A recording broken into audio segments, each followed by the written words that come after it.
میں نے دیکھا 1 منٹ میں 50 دفعہ کہا جاتا ہے صلی اللہ علیہ وسلم.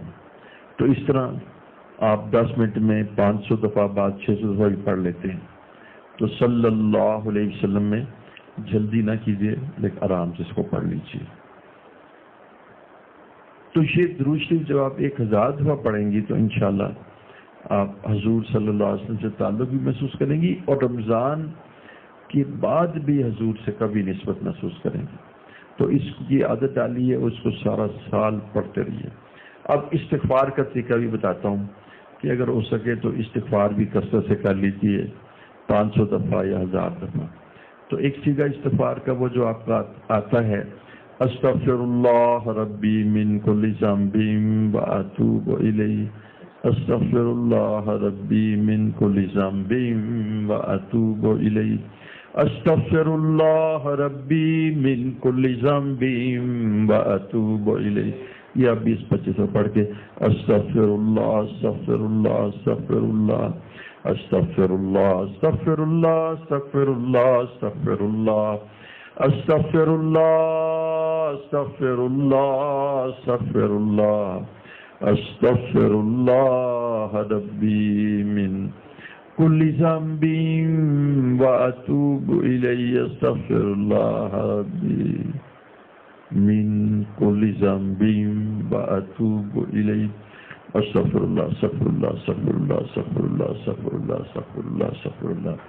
اس طرح یہ استغفار بھی آپ 1000 دفعہ پڑھ لیں. تو یہ تو بہت تیز ہوتا ہے, یہ تو 1 منٹ میں 60 دفعہ سے زیادہ پڑھ لیتے ہیں. استغفر اللہ استغفر اللہ تو 3-4 دفعہ یا 5-6 دفعہ استغفر اللہ ربی من کل ذنب واتوب الیہ. استغفر اللہ استغفر اللہ استغفر اللہ استغفر اللہ استغفر اللہ. اپنی زندگی کے گناہوں کا احاطہ کر کے اور اپنی جو باتیں ہیں جس میں ہم نے اللہ کی نہیں مانی, اپنی مرضی کو ہی بالا رکھا اور اللہ تعالیٰ کے احکامات کی پرواہ نہ کر سکے, اللہ ہمیں معاف فرمائے. تو اس پر ساری زندگی کا احاطہ کر کے استغفار کرے استغفر اللہ ربی من کل ذنب واتوب. اور حضور صلی اللہ علیہ وسلم سے میری شیخ فرماتے تھے کہ میں جب درود شریف پڑھتا ہوں تو ایک نیت کرتا ہوں, بس ایک نیت. کہتے ہیں وہ جتنے بھی فضائل درود شریف کے ہیں وہ تو مل جائیں گے, لیکن اگر یہ نیت نہیں کریں گے تو پھر یعنی گھاٹے میں رہیں گے. فرماتے تھے کہ میرا صرف درود شریف پڑھنے سے مقصد یہ تھا کہ ان کے تذکرے سے میرا ان سے تعلق بن جائے اور میرا نام ان کی بارگاہ میں پیش ہو جائے, مجھے ان تک رسائی ہو جائے. بس میں اس رسائی اور اس تذکرے کو حضور صلی اللہ علیہ وسلم تک پہنچانا چاہتا ہوں. تو ادھر جو ایک بات ہے کہ جس وقت آدمی کو غفلت ہوتی ہے حضور صلی اللہ علیہ وسلم سے, تو اس کا قلب جو ہے اس میں